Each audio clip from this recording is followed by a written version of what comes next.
আল্লামা মামুনুল হক সাহেব, তিনি তো তার বংশীয় ধারাক্রমে তিনি কওমির একজন প্রতিনিধিত্বকারী। এরকম আরো সবাই প্রায় আছে, তাদেরকে সাথে নিয়ে কি আমরা কওমি মাদ্রাসা বন্ধ করবো না? এগুলো হলো মিথ্যা গুজব ছড়ানো, মানুষের মনে বিভ্রান্তি এবং সংশয় সৃষ্টি করা। তবে মানুষ কুল খেতে খেতে এমন এক পর্যায়ে গিয়ে পৌঁছেছে, এখন আর এগুলা কানে তুলে না মানুষ। আলহামদুলিল্লাহ, আল্লাহ যদি আমাদেরকে সুযোগ দেন তাহলে কওমি মাদ্রাসার বেফাক আছে, হায়াতুল উলিয়াস, সেই নেতৃবৃন্দের সাথে বসা হবে। এই সরকারের প্রতিনিধিরা বসবেন, এখানে তাদেরও প্রতিনিধিত্ব এই সরকারে থাকবে। বসে কওমি মাদ্রাসার উৎকর্ষ সাধনের জন্য যা করা দরকার তাই করতে আমরা বদ্ধপরিকর। এখন মূলত দ্বীনি শিক্ষাটাকে ধরে রেখেছে কওমি মাদ্রাসা। আমরা সেই দিন চাই, আর আমরা নাকি কওমি মাদ্রাসার বিরোধিতা করবো। আশ্চর্য বিষয়। সম্মানিত ভাইয়েরা, যে যুব সমাজ বুক চিতিয়ে যুদ্ধ করেছিল, তারা কি বেকার ভাতার জন্য যুদ্ধ করেছিল? তারা তাদের অধিকারের জন্য যুদ্ধ করেছিল।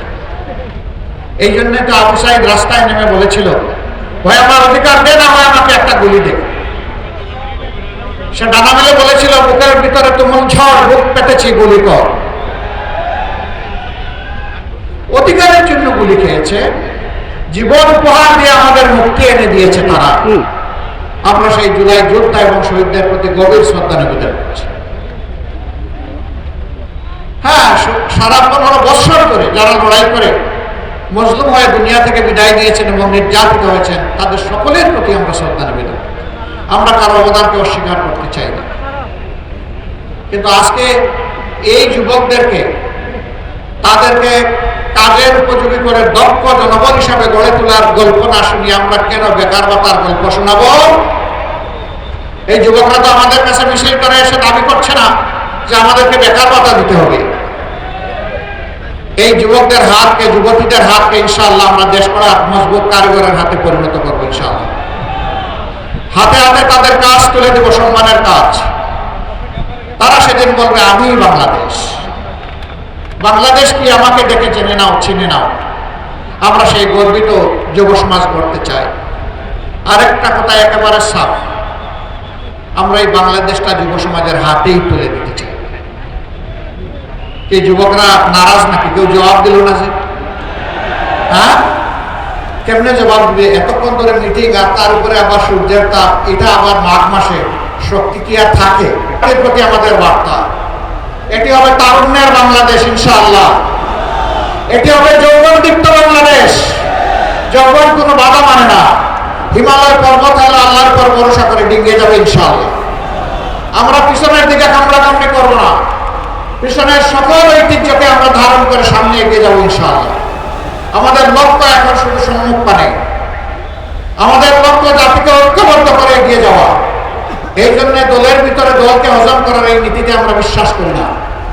আমরা দলকে তার সম্মানের জায়গায় রেখে যার যার প্রতীকে 11টি দল নির্বাচনে আমরা অবতীর্ণ হয়েছি। আর আমরা ঘোষণা দিয়েছি, প্রতীক যেখানে যেটা পড়বে ওটাই আমাদের সবার প্রতীক। আমরা এইভাবে ঐক্যের একটা বার্তাই জাতিকে দিচ্ছি। আমরা কথা দিচ্ছি, ইনশাআল্লাহ আগামীতে ঐক্যের সরকার গঠিত হবে। এমনকি এখন যারা আমাদের সাথে প্রতিদ্বন্দ্বিতা করবে, আল্লাহ তাআলা যদি আমাদেরকে সফলতা দেন, আমরা যদি বিজয়ী হই, আমরা তাদেরকেও বলবো, আসেন আপনারা অবদান রাখেন। শর্ত মাত্র 3টা মানলেই হবে। নাম্বার 1, স্বীকার করতে হবে নিজেকে অপরাধ করবেন না, নিজেকেও দুর্নীতি করবেন না, ব্যাংক ডাকাতি, শেয়ার মার্কেট লুট করবেন না, জনগণের পকেটে হাত দিবেন না, এবং কোন দুর্নীতিবাজকে নিজের বগলের তলে আশ্রয় দেবেন না। নাম্বার 2, সকলের জন্য সমান এবং ন্যায় বিচার নিশ্চিত করা হবে। শিশু থেকে বৃদ্ধ, ধর্ম বর্ণের কোনো বাস বিচার করা হবে না। এদেশের নাগরিক, এমনকি এদেশে বসবাসকারী যে এদেশের নাগরিক নয়, তারও ন্যায় বিচার পাওয়ার অধিকার আছে। সেই ন্যায় বিচারটা আমরা নিশ্চিত করব। কোনো রাজনৈতিক নেতা কিংবা দল বিচারের উপর হস্তক্ষেপ করতে পারবেন না। একজন সাধারণ নাগরিকের কোনো একটি অপরাধের জন্য যে বিচার হবে, দেশের প্রেসিডেন্ট প্রধানমন্ত্রী তিনি যদি সমান অপরাধ করে থাকেন তাকেও ছাড় দিয়ে কথা বলা হবে না। কারোর জন্য বিচারে কোনো দায় মুক্তি ইম্পিউনিটি থাকবে না, এটা মেনে নিতে হবে। 3 নম্বর, যে জুলাইয়ের কারণে আজকে সবাই নির্বাচনে এই রেসে আমরা এসেছি, প্রতিদ্বন্দ্বিতায় নেমেছি, জনগণকে প্রতিনিধিত্ব করতে চায়, সেই জুলাইকে সম্মান করতে হবে। খবরের কাগজ, নিখাত, নির্ভীক, নিরপেক্ষ।